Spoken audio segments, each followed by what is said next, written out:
The Golden Egg Story for Kids. Please do subscribe, like and share my channel. Thank you. Once upon a time, a farmer had a goose that laid a golden egg every day, which made the couple very rich. The egg provided enough money for the farmer and his wife for their day-to-day needs.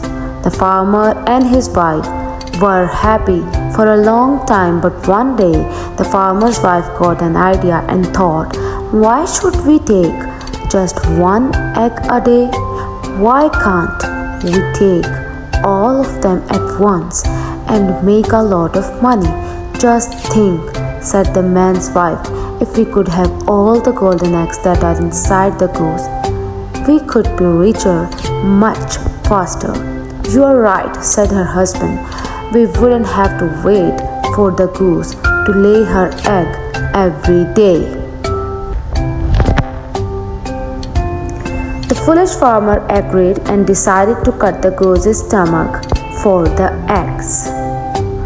As soon as they killed the bird and opened the goose's stomach to find nothing but guts and blood, and they find that she was just like every other goose.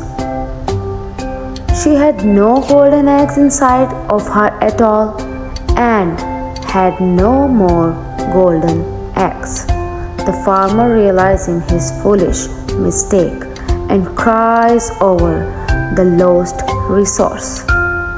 Moral: think before you act. Too much greed results in nothing. Thank you.